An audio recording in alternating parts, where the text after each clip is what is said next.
Alien girl of noble birth asked the human for simple help, but what she returned was the twist. Hello everyone. Before we begin today's story, I have a small favor to ask. Please hit subscribe and turn on the notification bell so you never miss our channel's new videos. It's quick, free, and the best way to support us in bringing you more dramatic stories. Your support means the world to us. Where are you watching from? Drop your city or country in the comments below. Thank you very much. Now let's return to our main character. The wind clawed across the frozen ridge, rattling loose panels on the tiny outpost where Evan Cole worked the night shift.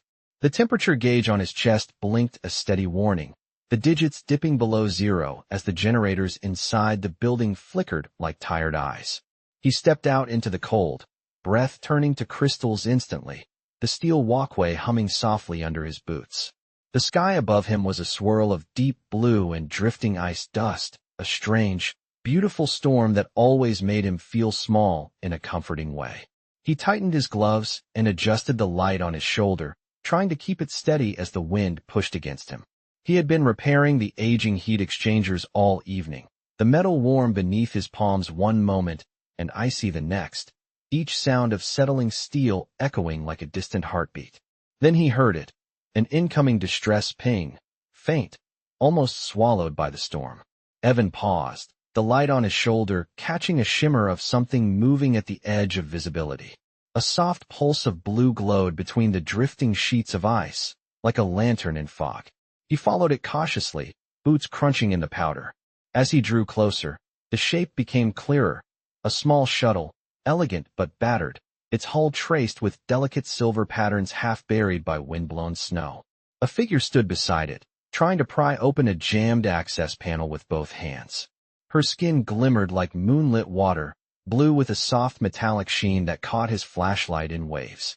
She wasn't wearing heavy gear, only a woven cloak that fluttered at her ankles, shimmering like a living thread. When she turned, her eyes were luminous, steady, assessing him with a calm that didn't match the storm. "Human," she said, voice clear despite the wind. "May I trouble you for assistance?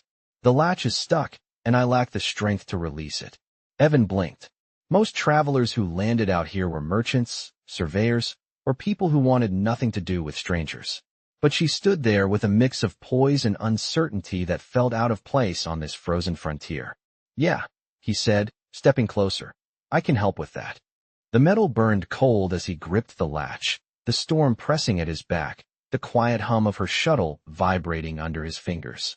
When the panel popped free, warm light spilled onto the snow, brushing her face in soft gold. She studied him for a quiet moment, a small breath warming the air between them, as if she were memorizing something she hadn't expected to find out here in the cold. The warm glow from the open panel spilled across the snow, catching faint crystals in the air as Evan stepped back to let Leary inspect the restored circuitry. The shuttle's soft interior hum steadied, a quiet reassurance against the restless wind. She touched the edge of the panel with careful fingers, the metallic blue of her skin reflecting the light like polished stone. For a moment, she seemed almost surprised that the fix had actually worked, as if she had expected him to struggle with it the same way she had. Evan rubbed his hands together, trying to coax heat back into his fingers. The cold bit through even the reinforced gloves, settling deep, but he kept his expression easy.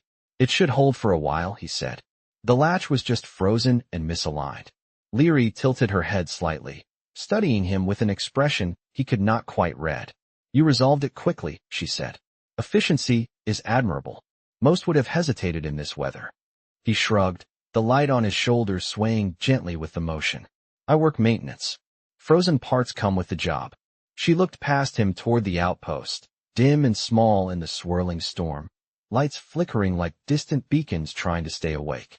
"Your settlement is very isolated," she said softly. "Does it not feel lonely?" The question caught him off guard. He let out a small breath, warm mist curling in front of his face. "Sometimes," he admitted, "but the nights are quiet. You get used to it." Her gaze lingered on him for a long heartbeat, as if she were absorbing every syllable. Then she stepped inside her shuttle, pressing a button that warmed the interior lights to a soft amber. "Please," she said gently, "come in for a moment. The storm is intensifying." Evan hesitated.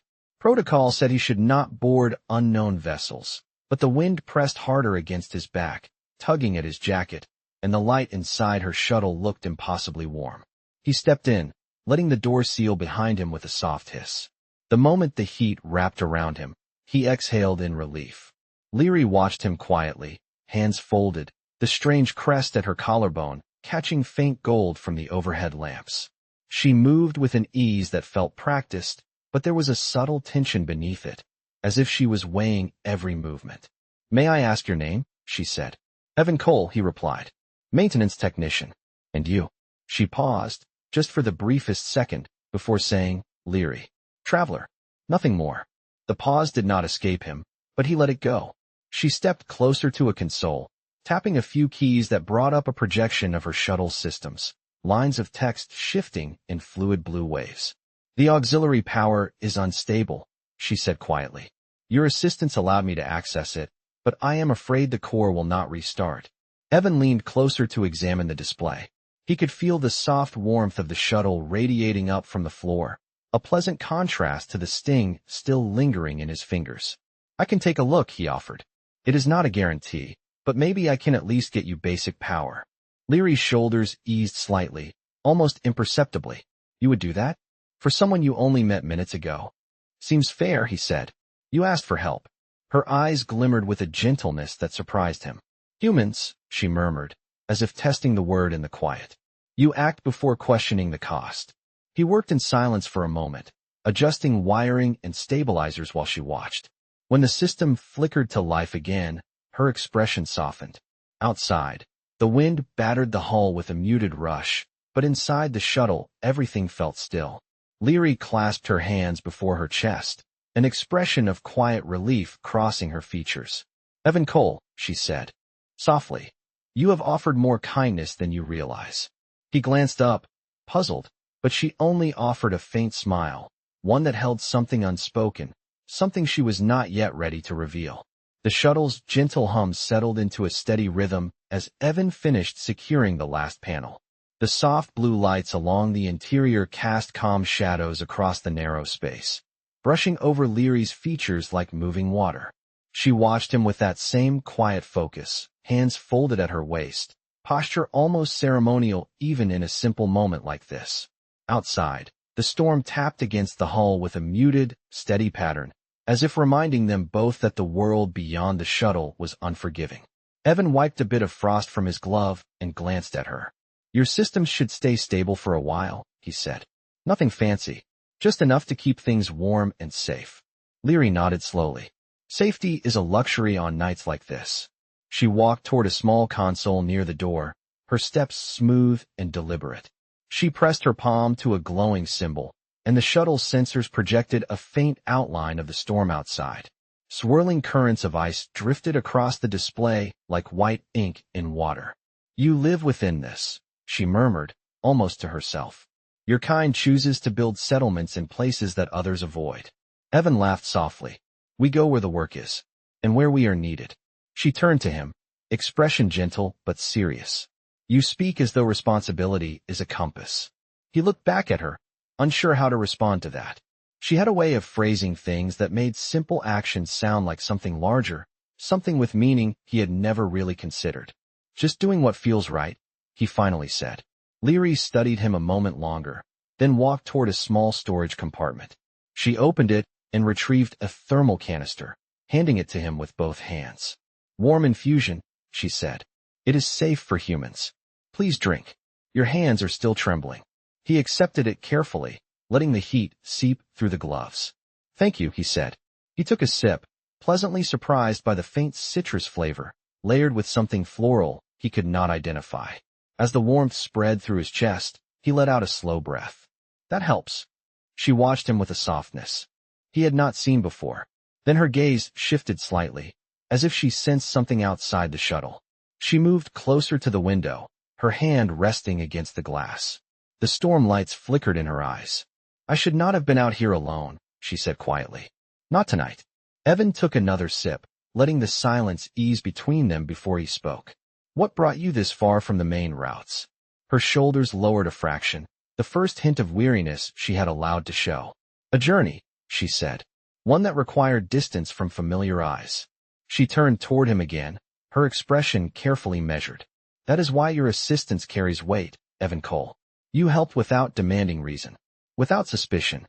He did not know what to say to that, so he simply held her gaze, letting the warmth from the canister settle inside him. She stepped closer, close enough that the soft silver lines etched along her temple caught the light. You have shown me something unexpected, she said. Her voice lowered, not secretive, but sincere. You saw a traveler in need. Not a puzzle. Not a threat. The shuttle lights dimmed slightly as the power adjusted, casting the two of them in a softer glow. Leary looked toward the door, then back at him. The storm will pass soon, she said, though her voice held a quiet uncertainty. But your presence has already made this night different. Evan felt a warmth that had nothing to do with the infusion in his hands. He nodded once. I am glad I could help. She held his gaze for a long moment, as if she were gathering her thoughts, before offering a small, almost shy smile. Your kindness is noted, she said softly. More than you know. The storm eased slowly, its distant rumble fading into a soft whisper against the shuttle's hull as Evan adjusted one last diagnostic reading. The interior lights warmed to a steady amber, washing the space in calm tones and making the metallic blue of Leary's skin glow like polished stone. She stood near the entrance, fingertips grazing the glass as though feeling the change in the wind through the vessel itself. Evan set the diagnostic pad aside and rotated his shoulders, working out the stiffness that came from hunching over delicate circuitry and heavy gloves. The warmth inside the shuttle felt almost unreal. After the freezing air outside, and he could finally sense life returning to his hands. Leary glanced back at him, her expression softened by a quiet gratitude that did not need words. Your adjustments stabilized the auxiliary core, she said. You restored more than I expected. He waved off the praise gently. Just applied some field fixes. Nothing special. She stepped away from the window, moving toward him with a grace that seemed to glide more than walk. You call it nothing, she said, yet it has allowed me to remain safe. The difference between danger and peace is rarely dramatic. Often it is the quiet work of someone who chooses to care. Evan did not quite know what to do with that, so he busied himself checking a pressure valve, even though he already knew it was stable. So, he said lightly, are you heading somewhere important? Leary hesitated, her eyes drifting to the floor before lifting to meet his. Yes, far more important than I intended this journey to be, and it required distancing myself from those who would question my choices. Her voice held layers, the kind that made him pause. Not secrets exactly, but something weighty that she carried alone. Well, he said carefully, I hope things go smoothly. She watched him for a moment, almost studying the shape of him against the shuttle's warm interior glow. Then she moved toward a small compartment and retrieved a folded thermal wrap. With an earnest, almost ceremonial gesture, she draped it over his forearm. Please take this, she said. It will help when you return to the cold. The material was light but incredibly warm, radiating heat instantly. Evan ran his thumb along its edge. I cannot take this, he said. It looks valuable. It is meant to be shared, she replied. Where I come from, offering warmth is a gesture of respect. It carries no debt. Her tone made refusal impossible. Evan nodded, accepting the wrap with a quiet appreciation. The moment lingered longer than either of them expected. She broke the silence first, turning back to the console. The sensors indicate the storm will clear in approximately 15 minutes, she said, though her voice held a softness that suggested she was not quite ready for him to leave. Evan glanced at the door, then back at her. I can wait with you, he offered. She gave a small, almost relieved smile. I would welcome that. They stood near the window, watching streaks of silver wind shift into calmer patterns. The quiet hum of the shuttle filled the space between them, gentle and steady. For the first time that night, the world outside felt less like a threat and more like a distant, passing thing. Leary folded her hands loosely, her gaze on the softening storm. Evan Cole, she said softly, your presence has altered this journey in ways I did not anticipate. He turned slightly toward her, sensing something unspoken in her tone. But she only offered him a peaceful smile, one that hinted there was far more to her story, and that the night was only beginning to reveal it. The storm thinned into drifting silver mist, brushing softly against the shuttle's windows as Evan and Leary stood side by side, their reflections faint in the glass. The interior lights dimmed into a gentle glow, responding automatically to the calmer weather outside. Evan adjusted the thermal wrap draped over his arm, feeling its warmth settle through the fabric of his jacket. Leary glanced at it, and a subtle ease touched her features, as though the sight confirmed something important to her. The wind outside let out a low sigh, quiet enough that the faint humming of the shuttle's stabilizers became the dominant sound. For a moment neither of them spoke. The silence was not heavy or awkward. It was simply present, like a warm pause between thoughts. Leary moved first, stepping toward a narrow bench built into the wall. She gestured for him to sit. "The storm will fully pass within a few minutes," she said. "It is more comfortable to wait here than outside." Evan sat, placing the wrap beside him. No argument there. She remained standing for a moment before lowering herself onto the bench across from him, folding her hands neatly in her lap. Her posture was composed, but there was a softness in her gaze that had not been there earlier. "Evan Cole," she said quietly, "I would like to ask you something." He leaned forward slightly. "Ask away." She studied him with a steady calm, the kind that made him feel as though she were trying to measure the shape of his character. "When you helped me," she began, "you did not ask what I carried. You did not seek to know my origin or intent. You simply acted." He shrugged lightly. "You looked like you needed help. That was enough." Her eyes lowered for a moment, lashes catching the amber light. "Where I come from," she said, "assistance is often offered with expectation. A favor is a calculation, an exchange." Evan nodded slowly. "I guess humans can be like that too, sometimes.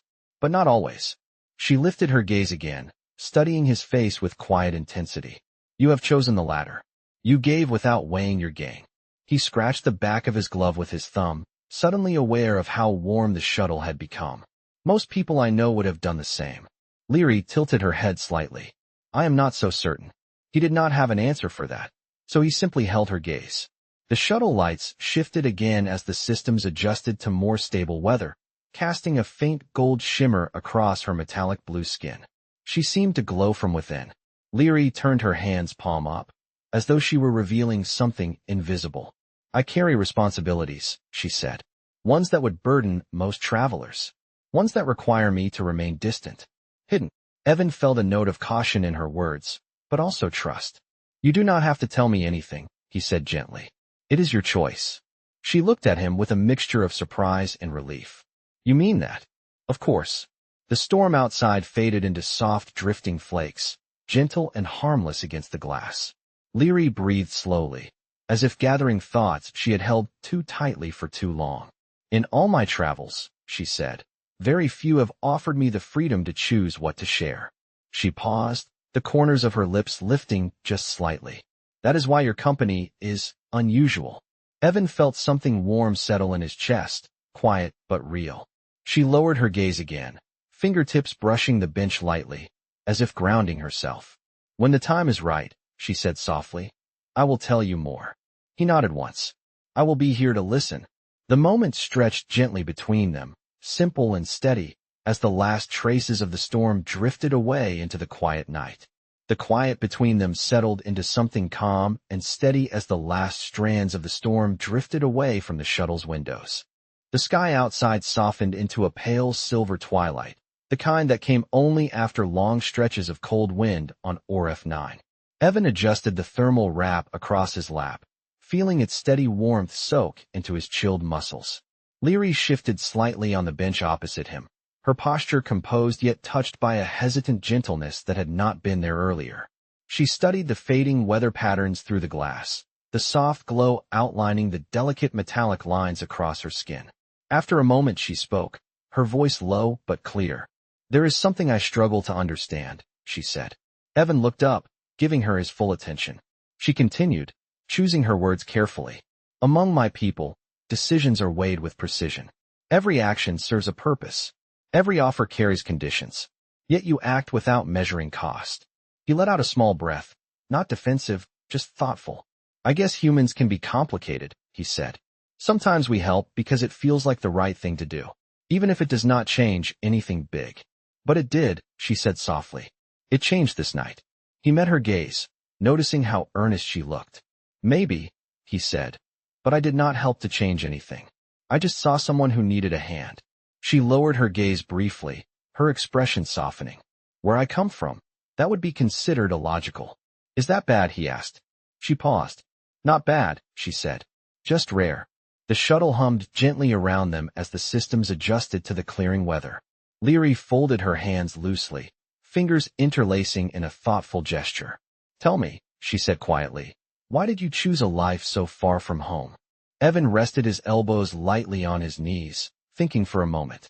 I needed work, he said, and I needed space. Sometimes distance helps you breathe. She nodded as if she understood that more deeply than she expected to. I, too, sought distance, she said. Not from work, but from expectations. The path set for me was heavy. He watched her, sensing an ache in her tone, something she had been carrying long before she stepped into the storm. You do not have to carry it alone, he said gently. She seemed almost startled by the statement. I am not accustomed to others offering support without obligation. Then maybe I am giving you a new experience, he said. A small, sincere smile touched her lips. Perhaps you are. They sat in silence again, a comfortable one this time. The shuttle's heating panels clicked softly as they cycled to a lower output. Outside, the wind had faded to the faintest whisper. Leary looked toward the window, her expression thoughtful and distant. Evan Cole, she said after a moment, there is something important you should understand about me.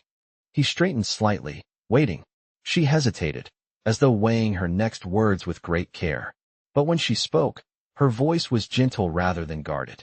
My journey is not simple, she said, and my presence here may appear very different to you once you know the truth. Evan nodded calmly, his voice steady. Whatever the truth is, it is still your choice to share it. Leary drew in a slow breath, the light reflecting softly across her metallic blue skin.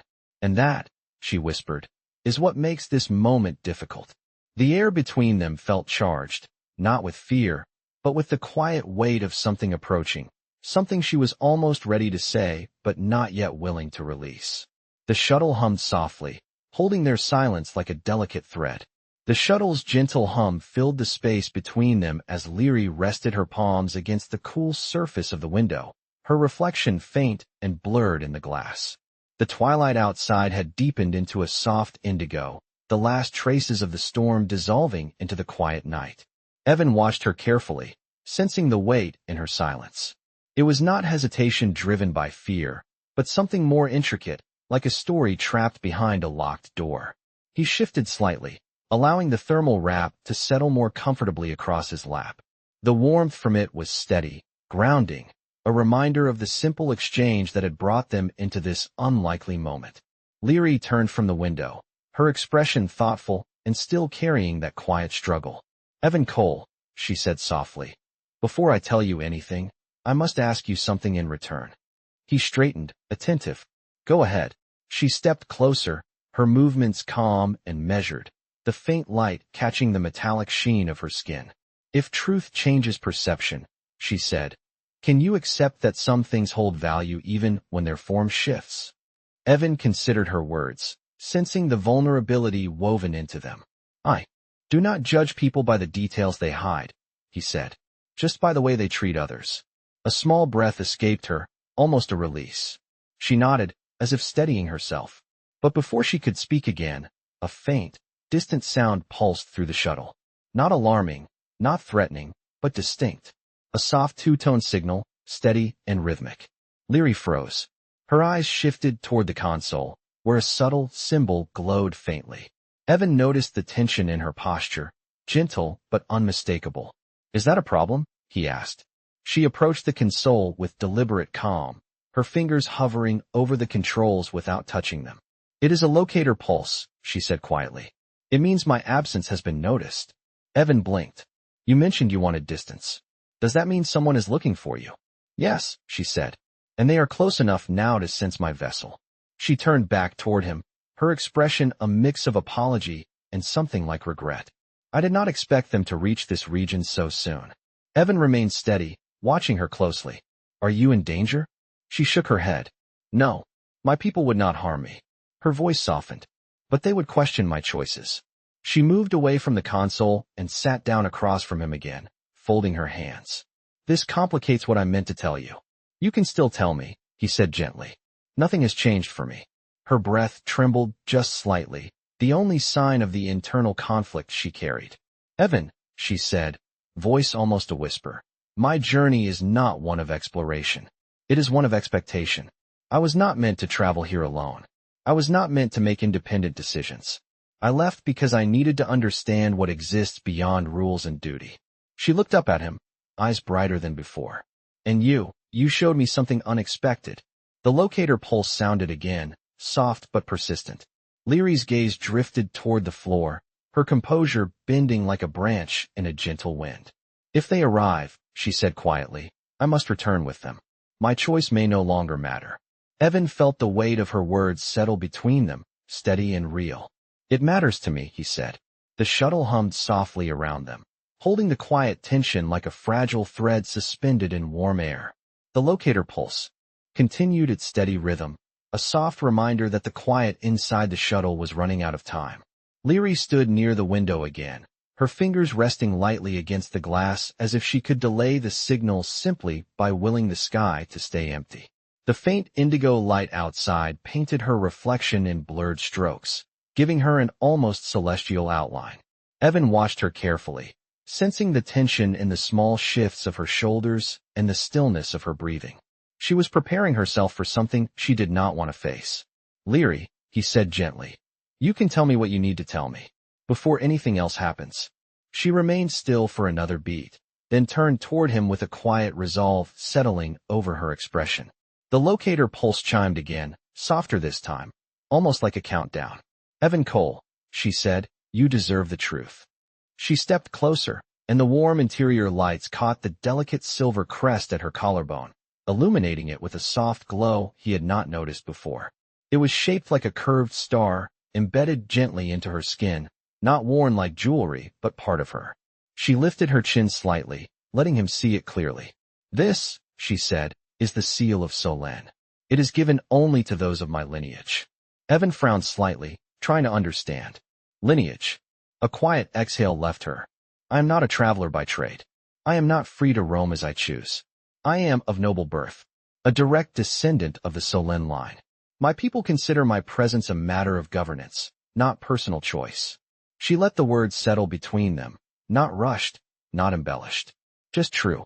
Evan absorbed it, his expression steady. So you are royalty, he said, not with awe, but with softness. She nodded once. Yes, in the simplest terms. He leaned back slightly, letting the information settle. That explains the locator signal. It explains much more than that, she said quietly. It explains why they will not permit me to remain here. Why they expect obedience. Why my journey, this brief freedom, was never meant to last. Evan felt a gentle shift inside the shuttle's air, as if the atmosphere responded to the truth she had carried for so long. You left anyway, he said. Because I needed to know who I was without the weight of expectation, she replied. I needed to know what choices felt like when they were truly mine. She met his eyes with a bravery that did not rely on strength, but on honesty. And tonight, you showed me what choice can feel like. The locator pulse sounded again, this time joined by a faint flicker of light on the console, signaling that the source was drawing near. Leary's expression tightened, not with fear, but with the quiet ache of someone watching their freedom shrink with each passing second. Evan looked at her, steady and calm. What happens when they arrive? She held his gaze for a long moment, her breath slow, her voice quieter still.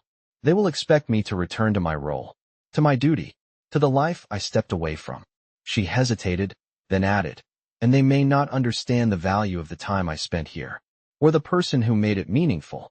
Evan felt the weight of her words, but he did not flinch from them. I understand, he said. The shuttle hummed, warm and steady, holding their moment like a breath suspended just before something changes forever. Leary stepped closer, her voice lowered to a gentle, earnest whisper. Before they arrive, Evan Cole, I want you to know that your kindness changed far more than this night. It changed me. The locator pulse chimed again, softer, faster, closer. The locator pulse softened into a near-continuous glow, filling the shuttle with a pale shimmer that reflected across Leary's metallic blue skin. She stood near the center of the cabin, calm yet threaded with a quiet resignation, as though preparing herself for a door she knew she had to walk through. Evan rose slowly from the bench, the thermal wrap slipping from his lap and brushing against his arm with its steady warmth. He stepped closer to her, careful not to disturb the fragile stillness surrounding them. "They are almost here," Leary said, her voice steady but tinged with something deeper. Outside the window, a faint light appeared on the horizon, soft at first, then growing brighter, its glow diffusing through the thin mist that remained from the storm. It was not harsh or aggressive. It was gentle, dignified, like the arrival of something that had been searching for a long time. Leary watched the light approach, her expression unreadable. "This is the part I feared," she admitted softly. "Not because of them, but because leaving means breaking a moment I wished could last longer." Evan stood beside her, close enough to feel the warmth radiating from the shuttle's heating panels and the quiet steadiness she carried within her. "I am glad I met you," he said. "Whatever happens next, that does not change." She turned toward him, surprise flickering across her eyes, followed by a softness that made her seem almost luminous. "Your words hold more comfort than you know," she said. The approaching vessel's light grew brighter in the window, revealing faint outlines of its elegant structure, curved and graceful, like a drifting bloom of silver in the night sky. "When they arrive," Leary continued, "protocol will resume. I will be escorted. Decisions will be made for me. Roles will be reinstated." Evan nodded, not interrupting, not trying to fix what he could not change. She stepped closer, holding his gaze with a quiet honesty that felt fuller than anything she had spoken before. "But before they reach us," she said gently, "I want you to have something." She lifted her hand, opening her palm to reveal a small crystalline emblem, shaped like a crescent star, its interior glowing with soft blue light. "This is a Solen guide," she said. "It is offered only to those who have shown genuine integrity. It carries no demand, no obligation. It is a symbol, nothing more. But symbols matter to my people." Evan hesitated before accepting it, feeling its warmth travel into his palm like a quiet promise. "Why give it to me?" he asked. Leary inhaled slowly, her expression both serene and fragile. "Because you helped me as a person, not as a title. You gave me something my world rarely offers." Her voice lowered, almost a whisper. "Choice." The light outside intensified, washing through the window in waves of silver. The shuttle's sensors chimed softly, acknowledging the vessel's arrival. Leary straightened, her posture shifting into something graceful and formal, the quiet return of a role she had carried her entire life. Yet when she looked at him again, her eyes held a warmth untouched by ceremony. "Evan Cole," she said, "meet me as I am now, before they enter." He nodded once. "As you are now," he replied. She offered a small, sincere smile, the kind that carried both gratitude and a quiet. Thank you," she whispered. The shuttle door signaled its automatic release, a soft chime breaking the stillness. Leary stepped toward it, pausing just long enough to cast one last look at him, holding him in a moment that said far more than words could carry. Outside, the silver vessel descended slowly, its light reflecting in her eyes like distant stars brought near. Evan watched her silhouette framed in that glow, a figure both extraordinary and deeply human in the quiet way she carried herself. And as the door slid open, the night held a single, lingering truth between them, unspoken but unmistakable, resting in the silence that followed like a heartbeat waiting to echo.